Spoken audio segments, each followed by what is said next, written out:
Hey everybody, welcome to Geekism. I'm Teej. I'm Corey. And this is our Spider-Man Homecoming episode, which is episode 116, I think, of the show, total. Yeah, Spider-Man! You can do it, Spider-Man! It's that fucking guy.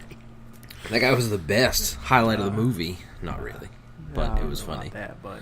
So, first we'll probably talk about it, like, in general, without trying to really spoilers, and then we'll give you the classic drawn-out spoiler warning like we always do on here, and then go into that stuff. So, just first, initially, I will say, going into this movie, like, I was excited to see it, but I did have reservations, because I don't think the trailers were that good. I tried to not watch any of the trailers.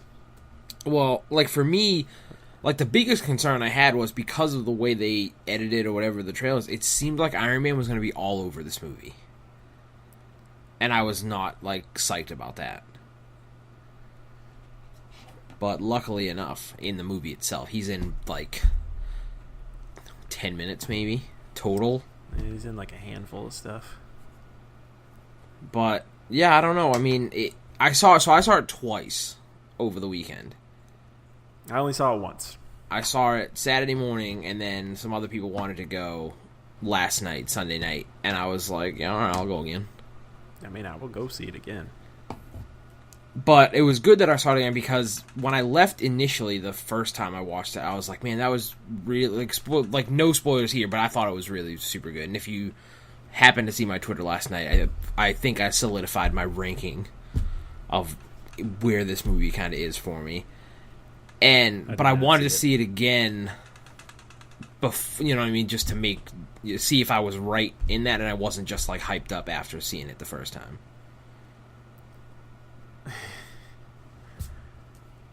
Easily top 5.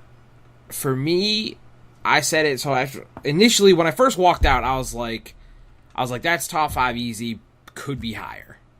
So, but I ended up, after seeing it again last night, I think for me, it's Winter Soldier is my favorite Marvel movie. Just, that's the way it is. And then I would say Homecoming is probably number 2, and the first Guardians of the Galaxy is number 3 for me. It's a good top 3.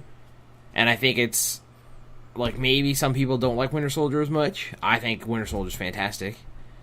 And now, again, these doesn't mean that these are, like, the best overall, like, in terms of, like, a solid film for me, because I think the first Iron Man might be a stronger, like, movie than Guardians is, but Guardians, like, I enjoyed more. All around, that movie's just really fucking good. Yeah. But yeah, so I was blown away when I watched it the first time, and the thing for me that caught me the most was, and I feel like this is the thing that they've kind of struggled with a lot in the other Spider-Man movies, is the humor of it, because they've always tried, and there's been bits that were funny, but it was never like an actual, like, funny movie. Yeah, I mean, it felt like it was Spider-Man, but it didn't completely feel like Spider-Man. Yeah, but this new one, this was like on all cylinders. They were cooking. Like, the comedy stuff, when it was funny, it was really funny. And when it needed to be serious, it was serious. And when it needed to be, like an action excitement thing, like, it had that too. Mm-hmm.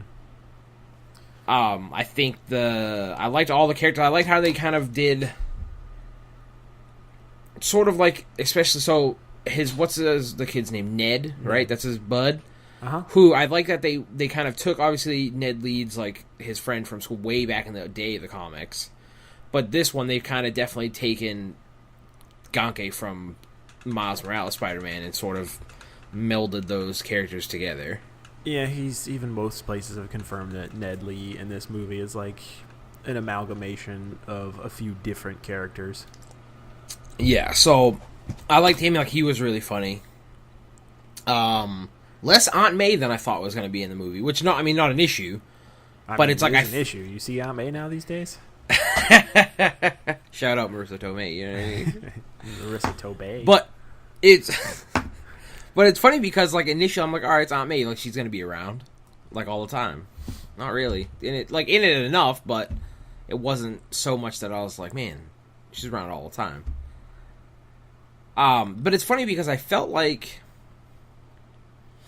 when you compare it to, and everyone keeps telling me, and again, maybe I remember it wrong or whatever, but leading up before I saw it, like, because I saw it Saturday, so people had already seen, like, with pre-screenings and then Friday early shows and all this other stuff, like, a few people I know had seen it, and everyone kept comparing it to Spider-Man 2. Like, Spider-Man 2 was some incredible film, and I'm like, maybe I just missed the boat, or maybe I haven't seen the movie in so long, I don't really remember, but, like, I don't, and that's and then I was like, wait, you mean the one with, like, Doc Ock in it? And they're like, yeah, and I'm like, I remember that movie being okay, but I don't remember it being amazing. If you compare it to the first, like, if we go all the way back to Tobey Maguire Spider-Man, out of those three, that second one is really strong compared to the other ones. But the first one is okay, and the third one is terrible. Oh, yeah, the third one. So it's not hard to rise above. Yeah, I mean, it's not hard to rise above, but, like, the guy that plays Doc Ock, perfect. Like, the interactions... Shout out Alfred Molina. Yeah, the interactions between those two back and forth in that movie and just, like, the way the story, like, unfolds is great. But would you say that movie is so incredible that it deserves comparisons to this new one? No. But that's what I'm saying. Like, I saw seeing people online that were like, Homecoming was really good, but Spider-Man 2 is probably still better for me. And I'm like, what? In what fucking world? And listen, it's your opinion. It's your opinion. It's fine. I'm not saying, like, you're an idiot for having this opinion.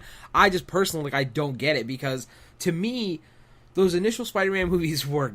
And not even the third one. I never had it was like, this was okay. No, when I walked out of the third one, I was like, that movie sucked. But the first two, I remember being like, man, these are pretty cool. But I think it was because, at the time, the only other comparisons we had were, like, the crappy early X-Men movies. Yeah, because we hadn't, at that point, seen, like, an Iron Man movie or a real, like, Marvel Studios movie. So I was like, yeah, they were cool compared to that stuff, and then I equated it to, like, the argument I had for the Tim Burton Batman movies, right? Where growing up as, like, the Batman kid, like, and this was back when, like, so when I was in school, 89 Batman and all this had happened, so the closest ones, like, the kids my age knew were, like, the shit-ass George Clooney ones, right? Like, when we were real small. Don't forget Val Kilmer. And oh my god, we can't forget Val Kilmer, like, But, so those were the kind of the ones fresh for us, right? Because, like, the 89 Batman and then Batman Returns, like, we were really young for those. Mm-hmm. So, really, like, I was like, oh, if you're a Batman fan, like, everyone knew Batman was, like, a joke. You know what I mean? In terms of, like, movies, when we were growing up. We had a little saving grace when the animated series was out, but again, it's a cartoon, it's not a movie. Mask of the Phantasm. So, Mask of the Phantasm, incredible. Side note, a theatrical release. Side note, getting a HD Blu-ray release. Or is already out, not sure. Probably already out. So, but anyway, so Batman was kind of a joke, but this is why I equate the Spider-Man comparison, right? So those Spider-Man movies came out when I was in school, and people were like, hell yeah, Spider-Man. He was like the shit. Everyone was like, fuck Batman, Spider-Man's the coolest. And here I am, sad Batman kid, right? Like, what are you talking about? Batman's like the best. But then, so I equate the comparisons, like those Spider-Man movies, I was like, man, these are really good, but it's because I had nothing to compare it to. Just like the 89 Batman for me, growing up, I was like, man, this movie's awesome. But then as soon as I watch it now, yeah, and then as soon as I got like The Dark Knight, I was like, those movies are not awesome. You know what I mean? I was not happening. I would go as far as to say, even without The Dark Knight to compare it to, if you go back and you watch those movies now, those Tim Burton Batman movies, or even the Clooney ones, like, well, they're not good. Bad. Yeah, but if you go back and watch those, like, the only ones I ever said were okay were the Burton. I never liked them. Even as a Batman fan, I did not care for any of the other ones outside of those. They're all right. I mean, it's a little over the top, but Jim Carrey Riddler was cool. I remember seeing what was the one with Mr. Freeze?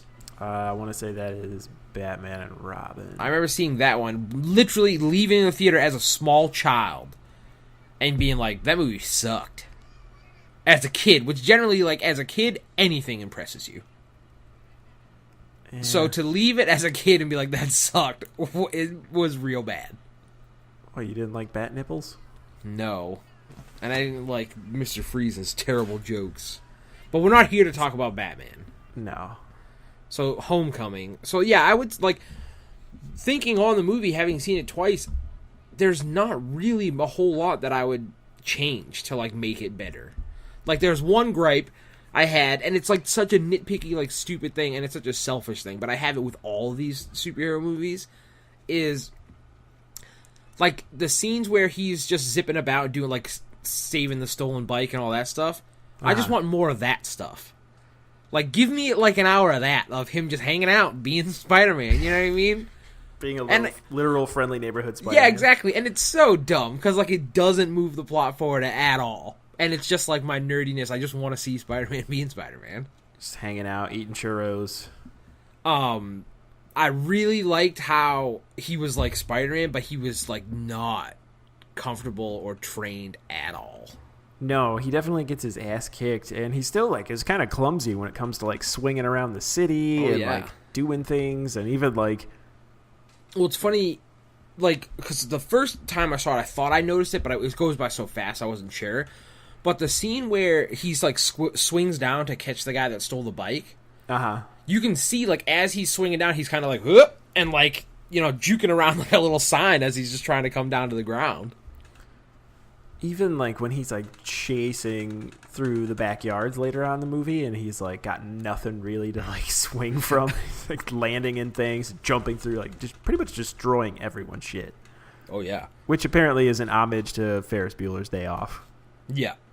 And then when he hits the golf course and realizes, no, there's nothing I can web to. That was hilarious. That was really funny. Because there's always the argument, right, of, like, how is there always something for him to web to? Like, it doesn't make sense. Well, there's always a helicopter around, dude. Yeah, and I like that he's like, well, this is the suburbs. No, there's no giant buildings. Like, enjoy fucking running down the street. He was hoofing it. Oh, man, it was so good. Like, the humor was good. The fact that, like, he's actually, like, a kid, not, like, a grown-ass man. Yeah, not a 30-year-old man. A kid. A 30-year-old man pretending to be in high school. Yeah, and I watched some of the behind-the-scenes things. Like, he really got prepared for this part. Well, because what is he, like 18, like the actor? I think he's like 17 or 18, but he's also like classically trained in like ballet and things like that. He's a gymnast, like all sorts of shit that you're just like, that's Spider-Man. Yeah, that kid is ripped. Yeah. I was like, Jesus Christ. Yeah, they show him putting the suit on. Because, I was like, ugh. That's another thing too. I wasn't sure how I was going to feel about it. So speaking on the suit, like, because you start a little bit in Civil War, you're like, all right, well, Tony Stark made the suit, so you kind of assume, like, there's going to be some stuff in it. But there's a ton of, like, tech in that suit. And my concern, I was like, man, I don't want it to just be, like, Iron Spider-Man. Like, that's not what I want. So I like that the way they handled it in the movie. Like, there is stuff in there, and it does allow for some really, like, good and, like, funny moments. But it's not like, hey, I'm Spider-Man / Iron Man, so I can do all this other stuff. Yeah, it's like he had all that stuff, but he wasn't like just like, oh, I'll just use all this. Like, it was just like, no, just make it like I use it normally. What are you doing? Yeah. The villains, it's funny too. So speaking of, we'll just swap to Michael Keaton as the Vulture. Everyone knows that now. For my money, one of the best villains they've ever had in a Marvel movie, because that's one of the biggest gripes with these movies is the villains generally aren't that good. Like, they're very forgettable.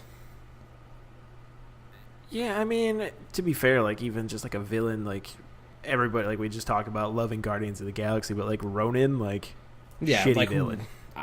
Listen, I don't love... You see him squish, like, one dude's head, and that's really it. Like, I don't love Guardians because of Ronan. No. Or even, like, Doctor Strange with Dormammu. Like, there's not really... But, like, the Vulture is a big part of what I liked about this movie, and I think it's because they handled it in such a good way. Like, yeah, he's the villain, but, like, they explain why he's doing what he's doing. Like, you can relate on some level to why he's doing this. Well, that, and he's still, like, for all the tech that he has, he's still, like, a street-level villain. Like, he's not some overpowered, like, godly, like, character that you're up against. Yeah. Like, he's got to overcome some odds, but they're not, like, completely insane where you're just like, wow, how the hell did he even do that? And then, I mean, everyone knew, like, the little tastes we got of the Shocker. Like, he was cool when he was doing stuff. But again, like, it's not the main thing, so he kind of gets clowned out a little bit. Yeah. But, I mean, he does get, like, that short fight was pretty cool. At the schoolyard? Yeah. The Tinkerer was in there. It's cool. He doesn't really fight, obviously, but he's, like, doing his thing. which is much younger. Yes, which is interesting to me because maybe it's just like my brain, I assumed this, but I swore I read somewhere online that Donald Glover was playing the Tinkerer. Whether it was like a theory or something, and I just like saw the headline or whatever. I think that was just a little. But theory. So when it was the other guy, I'm like watching, I was like, wait, no, this guy's clearly the Tinkerer. I was like, so who's Donald Glover? So is he still even in it, or did they end up cutting him out? I don't know. And then when he shows up, it's like a super minor thing, but again, like he has two scenes essentially that he's really good in. The second scene with him is probably like my second favorite scene in the whole movie. Because it's hilarious. Over in the parking garage? Yeah. Did you ever notice during that scene, like, his one eye just looks like it does not want to open? I think, Donald Glover? Yeah. I think he's playing, like, a super, like, in quotes, chilled guy. You know what I mean?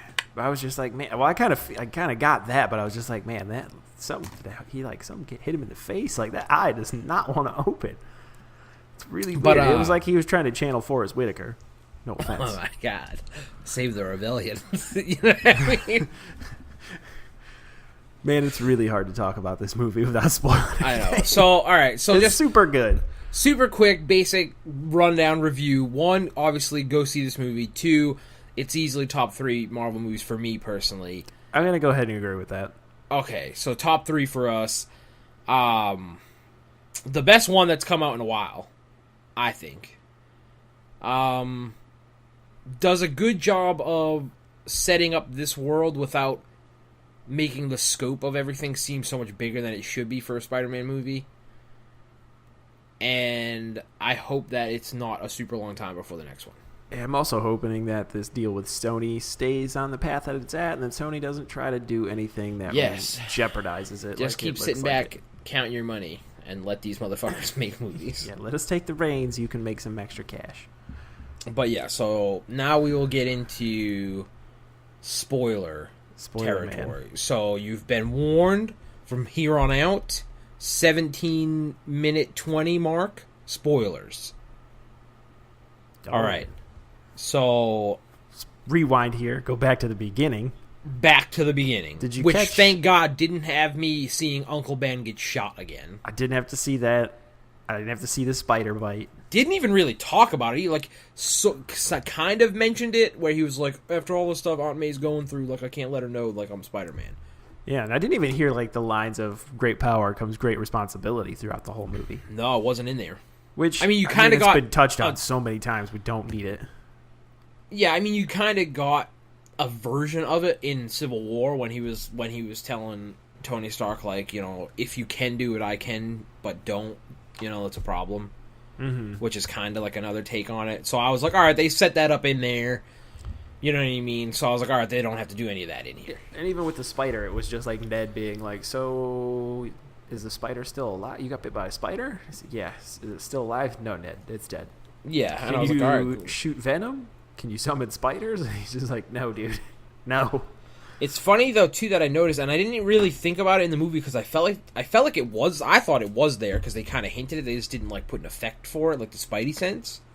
No, but I guess didn't do it at all. No, but there's certain scenes where, like, the Vulture's swooping in, right? And he sort of does, like, a quick kind of, like, glance over his shoulder and then dodges out of the way.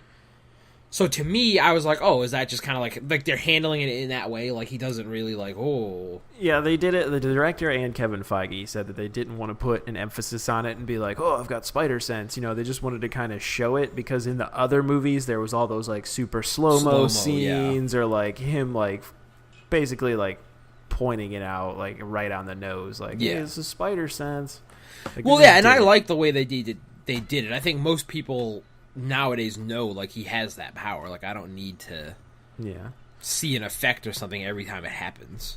I liked that during the intro credits you could hear, like, the 60s Spider-Man theme just, like, super dramatized in the music. That was pretty cool. I hope that was another thing, though, is I wish that they used it more. Like, because there are a couple scenes where, like, a very similar style of music, like, kicks in and kind of ramps up. And I was like, oh, is it going to ramp up into that song? But it didn't. So the only time they really used it was the opening. And I was kind of like, oh, you know, and it was rad. Like, it doesn't hurt the movie. But I would have liked to hear it again. Yeah, I also enjoyed the fact that they showed the like cell phone footage from his like point of view of Civil War. Oh my god, that was amazing. And it all lines up great. It's funny that just so going in to this movie, so I don't know if we talked about it on the show here, but I saw Baby Driver not the weekend that just passed, obviously I saw Spider-Man, but the one before that. And I came out of that movie and one of the biggest things, I was like, the opening sequence of that movie is like one of the best ones I've seen in a long time. And people were like, well, you haven't seen the opening to Spider-Man yet, so, slow down. And I will say, while the Spider-Man opening is kind of cool, but I think they were including the cell phone video as part of that opening, which I don't. I consider the opening of Spider-Man Homecoming was the scene with the Vulture and all these people in the warehouse. Yeah, well, they're showing where that giant Chitauri, like, monster spaceship thing crashed into that, what looks kind of like Grand Central Station. And they're, like, cleaning it up. Because if you look, there's, like, a really cool, like, side-by-side comparison, like, video online where it shows, like, that big monster, like, crash into a building, and then that building is, like, where it is in Spider-Man. Well, I saw online somewhere somebody said that building that they were in, where that thing crashed, was the same building where Hulk punches Thor or some shit. I don't know. Some shit they pointed out, and I was like, I couldn't tell you if that's real or not, because I don't remember all the way back to Avengers 1. Yeah, that might be. But so to the point, I was like, yeah, I don't know. I consider the Vulture part the opening, and if that's the case, the Baby Driver opening is better. But I guess if you include where the opening of the movie is. Yeah, but if you include the cell phone part, then I would say that they're like equal. But I don't include the cell phone part. The cell phone part is cool just because like we also get to see that Happy Hogan is back, and he's just like, well, I don't know why he recorded that. You can't show it to anybody. Yeah. Well, it's funny too because he opens the cell phone thing and he's like Queens, and he's doing like the voice, and he's like, why are you talking like that? Yeah, he's doing like a voiceover. It's also like. Just funny seeing those things. It's like, all right, I gotta go. It's time to go. I gotta go get this. He like just flips in, does the shield thing. But like, it was cool to see in the Michael Keaton like cleanup part the fact that they finally mentioned Damage Control, which is the company in the comics that's basically hired to come in and clean up the superhero mess. All that shit that they leave behind. Mm-hmm. Which Damage Control was supposed to be made into a TV show on ABC, and then that never got pushed forward. Which I wonder if it's because what's that other DC, essentially the DC Powerless. Yeah, well, Powerless is more about just like people on the streets, not like a cleanup crew. Oh. Well, I wonder if they saw that because that didn't do so hot, right? So maybe they were like, so. Slow down with this Damage Control TV show. Like, that was cool. What else was in there? I'm trying to go through the thing. Like, them finding, like, after the Adrian Toomes and everything, like, they get kicked off the job, and they're like, oh, S.H.I.E.L.D. coming in to clean up their own mess, blah, blah, blah. I liked how all the tech was just repurposed Chitauri stuff. It wasn't like... Yeah, like, they just used that as the main, like, power source and shit, and the Tinkerer guy was like, well, I can make this sweet shit from that. Yeah, and then they just start robbing people. Yeah.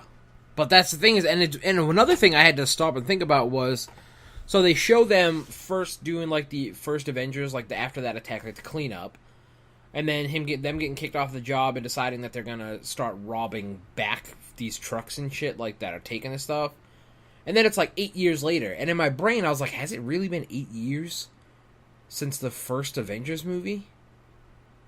Maybe in like movie time, but not. But that's what I'm saying. But when did the first time? Avengers movie come out? Let's see. I mean, because it was years ago. I don't know if it was 8 years ago, though. No, it was 2012. 2012, okay. So, yeah, so maybe these movies are a couple years ahead of where we're at right now. Yeah, I don't really know where the total actual time in the movie is at, but I can see where in between the Avengers and this, 8 years have passed. Which, I mean, it just was a thing. I was like, 8 years, really? But I guess it did make me think a little bit like, whoa. Yeah, I guess if they said 5 years like it has been since the actual movie, then you'd be like, I don't know about that. Mm-hmm. But, yeah, I don't know. I mean, it's funny because the whole thing you see, and this is like I said before we got into spoiler part, they give you a reason why this guy is doing what they're doing as bad guys, right? Like, Yeah, and it's he's not like he was just one day was just like, I'm gonna start wearing this wingsuit and stealing stuff. He was like, I have a family and like a house and shit, and like cause essentially he explains to them like, I pretty much put everything I have into stuff to get this job because we got this big contract. Yeah, he even like bought a bunch of extra trucks and all this stuff, and that guy was like, well, maybe you shouldn't overstep your reach. Yeah, and then he gets fucking smashed. He gets hit with that reach. But he's like, yeah, I gotta keep my family. And his thing is like, yeah, they're robbing and shit, but they make a point to be like, they're not killing people. Like, usually their job is like they get in, get out before anyone. The whole point of it is that no one knows that they took that stuff. Yeah, that's why they've managed to stay under the radar of like Iron Man and any. And Avengers. He mentions it. Like, he mentions it. He's like, we don't have S.H.I.E.L.D. We don't have the Avengers on us. Like, that's how we've been able to operate. And then, obviously, when Spider-Man kind of shows up, and he's like, well, what the fuck? Yeah. What else we got? There's, like, the other kids. So we got Liz Allen, the love interest. Michelle, new Flash Thompson. Which Flash, at first... I think he did fine. Yeah, at first I was like, he's not big enough to be like jockey, like bully Flash Thompson for me. Like, I'm trying to not think about what I'm used to, but it hits you and you're just like, man, I don't know about this scrawny little kid. For Flash in this movie, they went for it's because you can still be a bully without being like a jock guy. Yeah, and I think for them, they went with like the entitled rich kid. Bully. That, and it also seems like they just went for a more modern day approach where like even like a bully could just be some scrawny little kid that's just like being a dick to someone all the time for no reason. And even the fact that he was like a in quotes bully, like he picked on Peter, but it wasn't like in the old comics shit. Like Flash Thompson was a giant asshole. Yeah, and like even in this movie, like he ribbed him and picked on him and shit, but they were on the fucking debate team or whatever the fuck to get. You know what I mean? Like they weren't Penis Parker. Yeah, it wasn't like, oh, I'm gonna fucking destroy. Even though this the only line I feel like in the movie that I was like, that's out of place, was where like Flash answers the question wrong in class, and then she calls on Peter, and he answers it right, and the teacher kind of makes a remark to Flash, and he turns on to him and like mouths like, I'll kill you, or like you're dead or whatever, and I was like, I didn't need that. Yeah, not a huge deal. Who else did we have? That was Ned, but we already talked about Ned. Yeah, Ned was awesome. I just like the part where he wakes up and he's got the mask on. I like the hat. What are you doing? That's when they go to the house party, he's got the fucking Indiana Jones hat on. Now, with the house party, I was like, man, this girl's parents are rich. Who is her dad or mom? Like, what is going on here? I didn't really like put that two and two together. And then later on, when Peter shows up at the house to go to the homecoming with her, and then you see Michael Keaton, I was like, oh, fuck, that's why we didn't see your parents earlier. Literally never put it together. And it's funny, so both times I saw this movie, this whole sequence was probably my favorite thing in the movie, which is funny because it has nothing, like there's no costumes involved, right? It's just acting in a super tense moment. Super tense. In both screenings I went to, as soon as he brings the doorbell and the door opens, and you show Michael Keaton there, everyone in the theater was like, oh, like, fuck. Both times. Because at first I was like, oh, maybe it's just because it's like opening day or whatever, but no, both times. And I was like, there you go. And then even like yesterday when I went, I was with my brother, and he was like, I didn't see that coming at all. And I was like, yeah, I don't think anybody did. No, I did not see that happen. I was like, whoa. But then it immediately explained to me like what is going to happen to this Liz Allen character, because I was like, obviously she's not going to be around as a love interest long. They're not going to kill some kid in this movie. So they've got to get rid of her somehow. And that was wild. Dad goes to jail. They move to Oregon. Moving to Oregon. Dad's in jail with a couple other people. Your boy Mac Gargan, a.k.a. the Scorpion. A.k.a. super obvious the Scorpion. Because they do a super close-up zoom of his neck tattoo, not once, but twice in the movie. So I wonder like what that'll look like if he's like a villain in the next movie, or if there's like a Sinister Six kind of thing. I mean, I think they'd have to. I don't think they can just go from, hey, we met in prison, all of a sudden we're the Sinister Six. Like, I think they'd have to tease at least a couple other members. Like, I don't think you have to have all six like separately be villains beforehand. Yeah. But I think you need to have like two more. Like, you need to at least show like four. which I'm hoping, because they've said that they don't want to use villains that have been used really before in the movies. So to me, I'm like, fuck, that'd be awesome. Give me like a Mysterio. Well, that's if they go with like an original Sinister Six lineup and they want to use people that haven't been on the screen yet, their only choices are Mysterio and Kraven the Hunter. Oh, fuck. A Kraven would be awesome. He would be great for the next movie. Well, think about this, right? Especially because towards the end of this movie, like, with the whole thing in Washington, D.C., where you say, like, he started getting some coverage. So people are like, oh, shit, it's the Spider-Man. So wouldn't it be awesome if next movie, like, even if Kraven's not, like, the main bad guy, but if he's in there and he's like, I showed up, he's like, I'm going to hunt and kill the Spider-Man. And they could just show him, like, watching some, like, news footage from that trip to D.C., like, oh, the deadliest prey, the Spider-Man. Like, I have to hunt this now. That'd be awesome. And it would be cool, too, just because it would be another dude who's not a super-powered guy yet. I mean, Kraven eventually gets a little bit of superpowers later on. And just use that. That'd be awesome. Mysterio would be super interesting, too. I think Mysterio would be really cool because it's not the typical villain, right? Like, he doesn't have...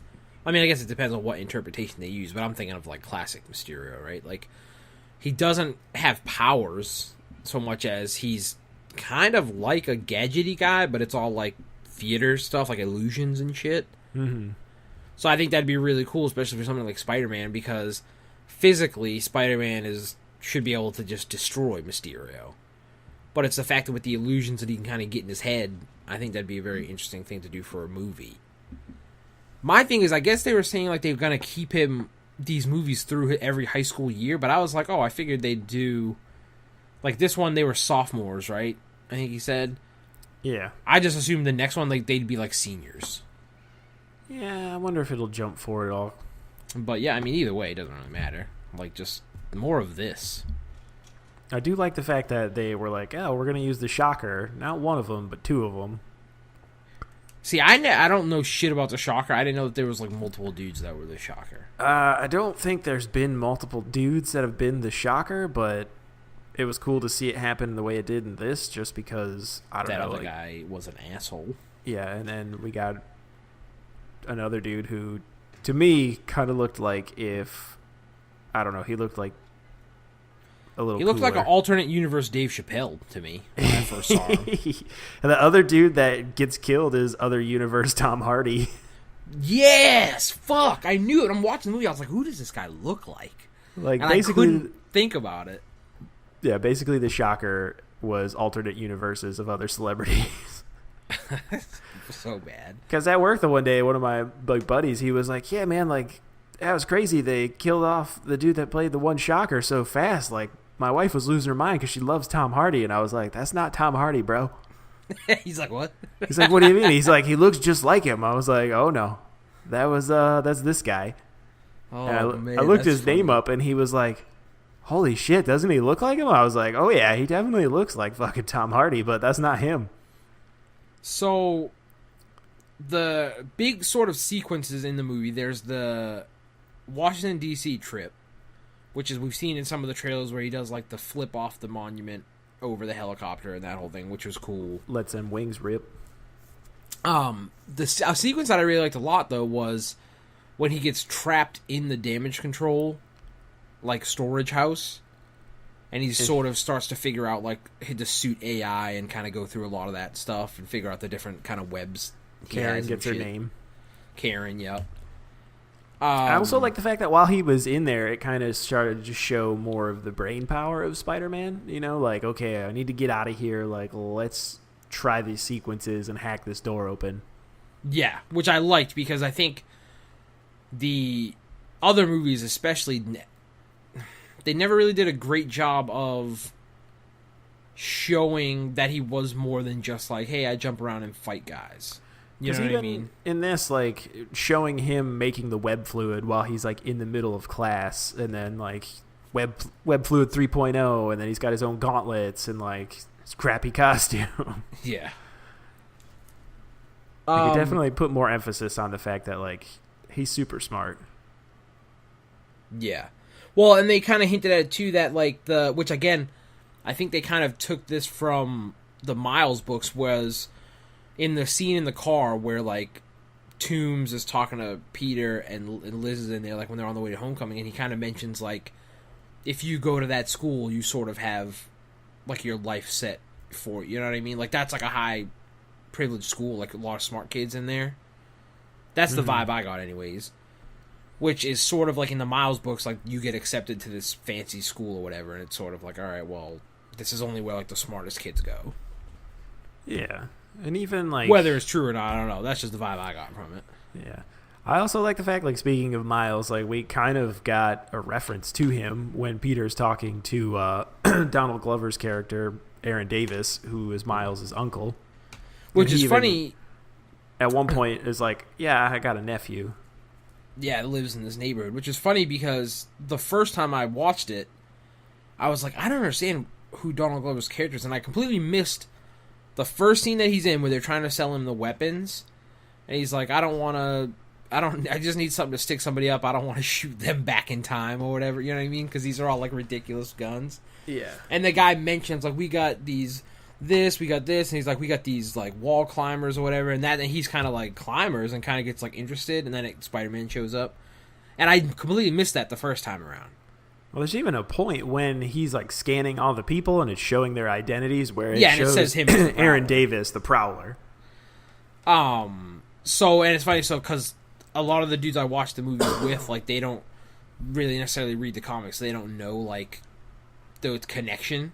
And I was like, yeah, that's, like, Miles Morales' uncle. Like, he's kind of like a bad guy. He's, like, the cool uncle that they kind of don't really want him to hang around with, but he does. Well, even in non-Ultimate Universe Spider-Man, the Prowler is one of, like, in the Amazing Spider-Man thing, where, like, Peter Parker's, you know, super smart, genius, like, science lab guy.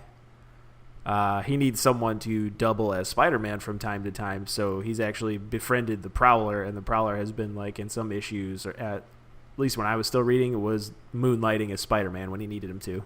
Ooh. See, there you go. It's another whole little thing for you. I did not know that. I don't even read that book, though. I stopped reading it because it got a little out there.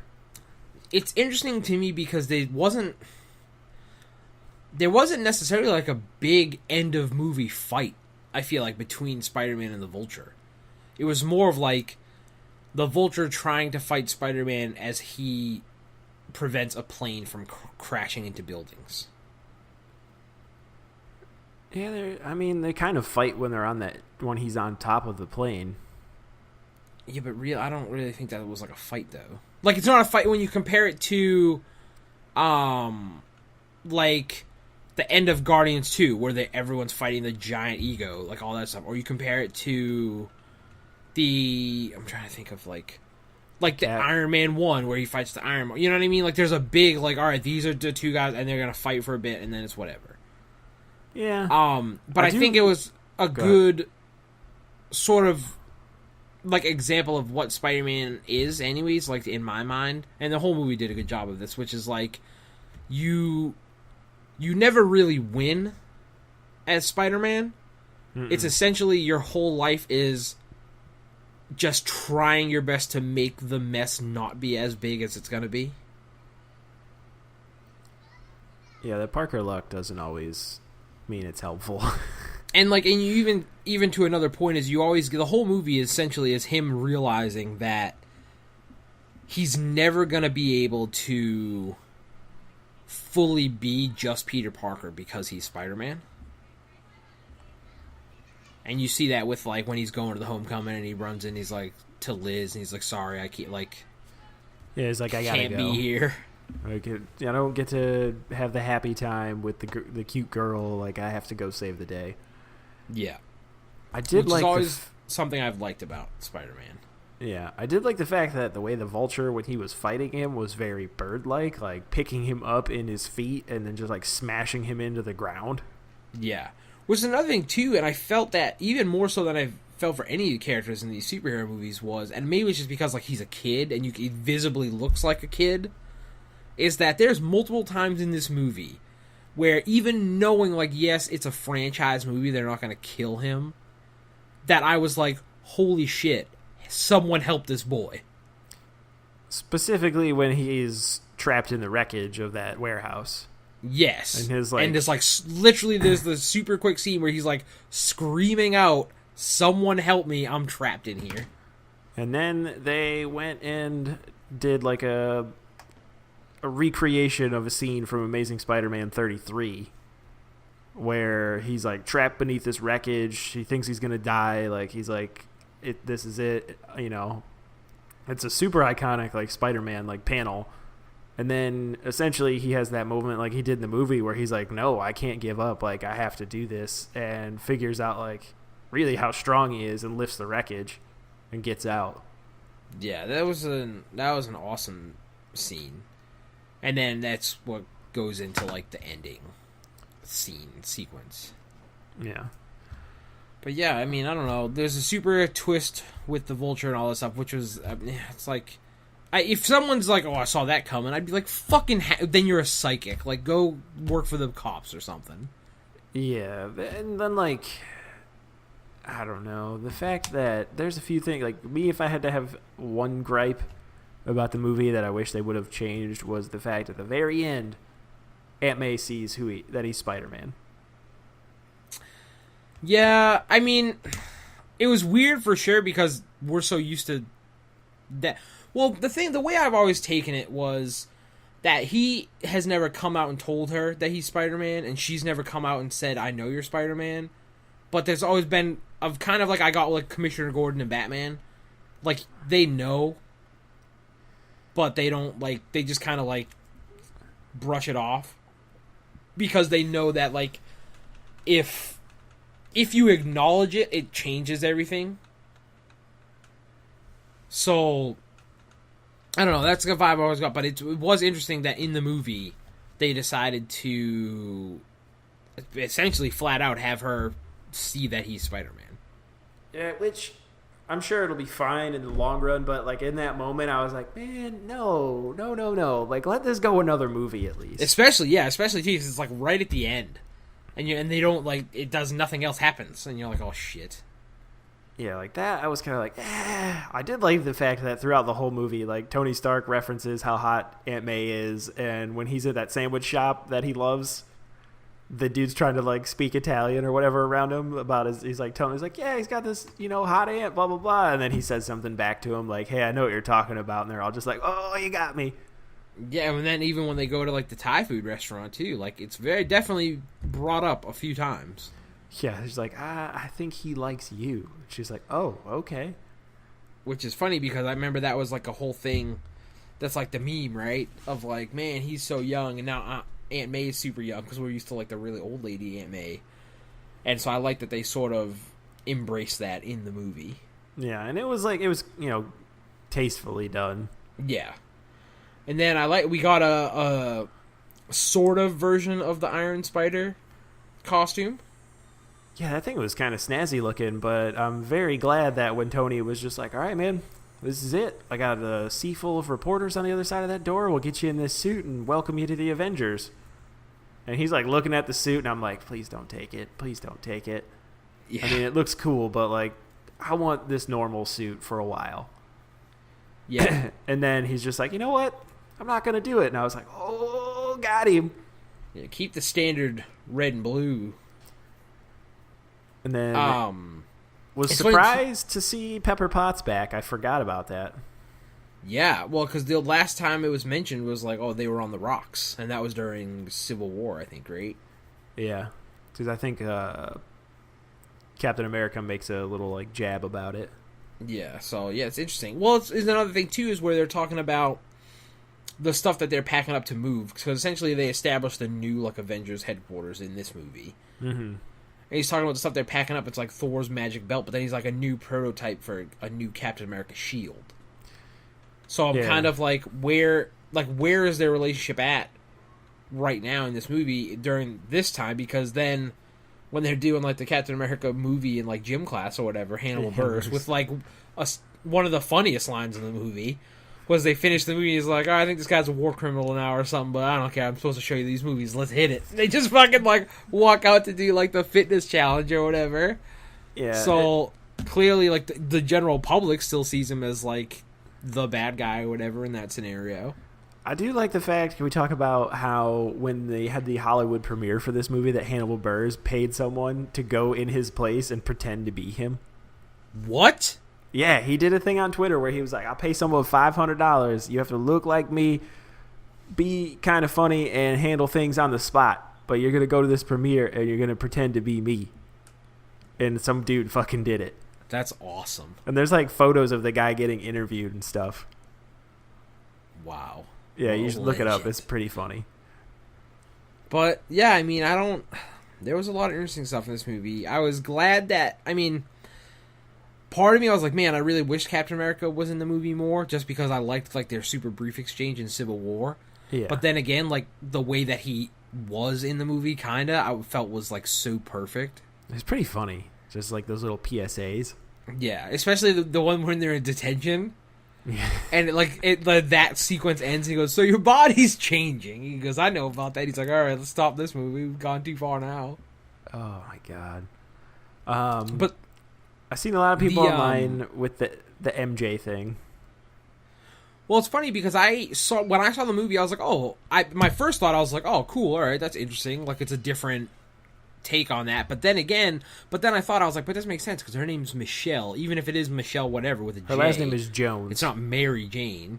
Yeah, it's Michelle Jones. So then I saw a thing online, like Feige or somebody was like, yeah, like that was like kind of a nod, but it doesn't necessarily mean that character is going to evolve into like the MJ that we all know. Yeah. Essentially saying like it doesn't mean that there won't be a Mary Jane at some point. Yeah, I mean, we barely got Liz Allen. We haven't even got Gwen Stacy, so I don't think they're gonna jump the gun. With but do you MJ think that they just skipped Gwen Stacy because they had that in the other one? I don't think they'll skip it. I wonder if they'll have them both be in there and Gwen just won't be as big a deal. Like she'll be a kid in school. What if he's got like an Archie situation where there's like a Betty and Veronica moment? Well, because they had. Which another thing about, and there's just so many little things in the movie that I thought were so hilarious and well done. Like, the school news TV was fucking perfect. Like, the production value was so low, and like, it was just so awkward. And the girl's name was Betty Brant. Oh my god. I remember the first time you see him where like, the kid is like, yeah, I don't have anyone to homecoming. She's like, I already have one. He's like, oh. And then like, the camera zooms in on his face. So good. But it's just little things like that you're like, if you went to a high school essentially in this country during a certain period of time, like you're like, yes, I know a lot of these things. Fucking High School News. It's so funny. The bathroom scene I thought was pretty funny.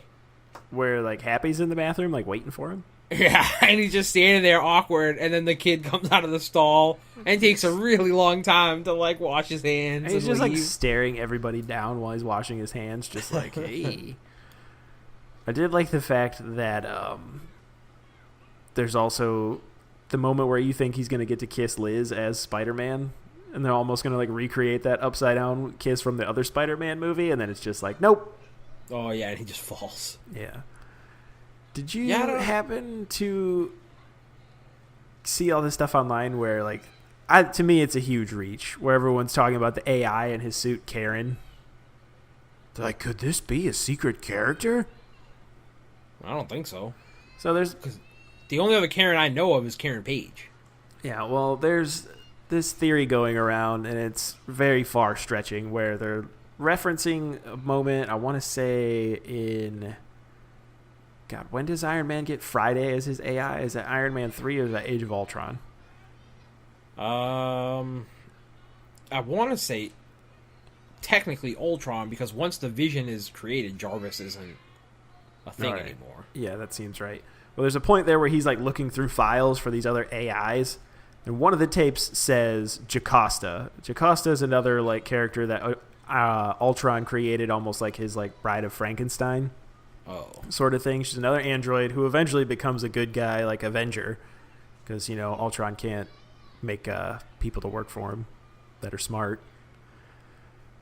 But everybody's like, well, like all these articles are like, well, maybe Karen is like is like a prototype of Jocasta, and maybe she'll show up later. And I'm like, why can't you just accept the fact that this thing is just called Karen, not Jocasta?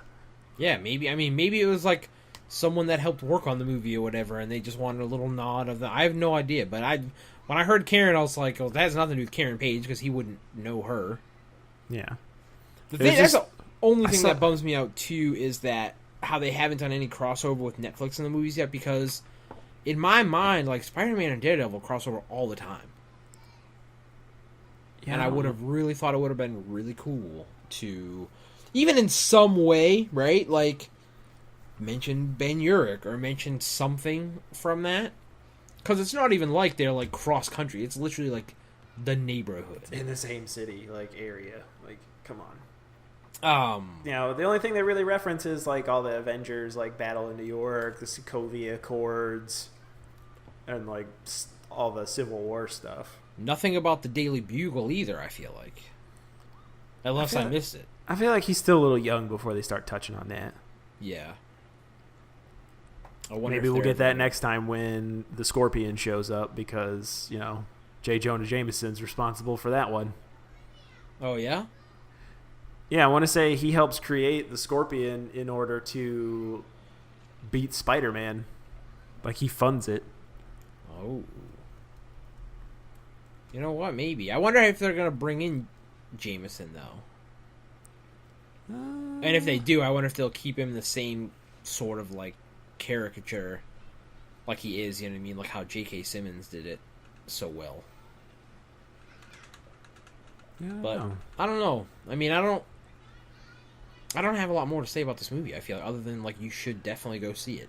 Yeah, I'll probably go see it again, and might actually go as far as to digitally purchase this one. I probably will, which is weird because I think the only Marvel movies that I own are the ones in my top 3 so far. Which will then be rounded out when Spider-Man comes out. Nice. Because what's on the horizon then? The next Marvel movie is Thor, right? Thor, and then I want to say Black Panther. Which I think is like February or something. Yes. And then we have to go through the lows of potentially what the Justice League has to bring us. Yeah, that is true. That is coming. I think that's November? I think so.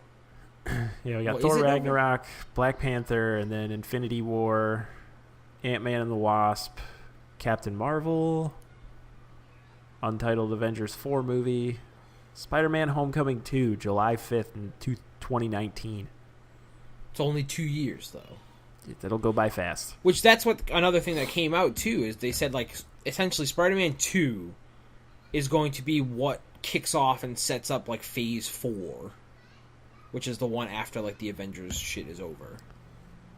I'm really wondering what's going to happen with these movies after that. Like, I feel like I think it's going to be pretty drastic. Like, I think people are going to die. Like at this point, I would not be shocked if Captain America and Iron Man are dead, or somehow they can't be them anymore. Maybe not dead, but like maybe Iron Man finally is like, I just can't do this anymore. You know what I mean? Or some shit, because those contracts are so massive now, and they've been playing these people for so long that I just don't see them carrying on. But then it's like you have to think about what heroes they bring. How do they swap that out? I don't know. They're gonna have to sort that out. But I'm saying reality gets warped after the Infinity Gauntlet shows up. You think so? And they still have a Captain America, it's just a different actor. Yeah, I mean, if they keep him around and they want to use someone else, it's the easiest way to do it is say that the reality. Yeah, but like, the thing warped for me is I don't know how that jives with the most general of general publics. Which you got to remember, like, these movies need to appeal to those folks as well. Like, for me and you, huge fucking comic dorks, they'd be like, yeah, universe has been altered, so now this is who Captain America is here. I'd be like, oh, all right. Like, we would just accept that. I don't think it would be too drastic. like I just think it'd be cool because if they brought in like, you could bring in all these young kids, right? They're like Miss Marvel and shit now, and Nova, the kid Nova or whatever. Like all these kids could be in that. Could be like the new thing going forward. Mm-hmm. But who knows? I don't know what they're gonna do either way. Because you got to assume that like Doctor Strange is gonna carry on. Like that is in a weird overlap spot, right? Of like it kind of started before this stuff's gonna get like reset. So you're assuming it'll carry on at least a little bit after. Just like with Black Panther. But yeah, I don't know. We'll see how it goes.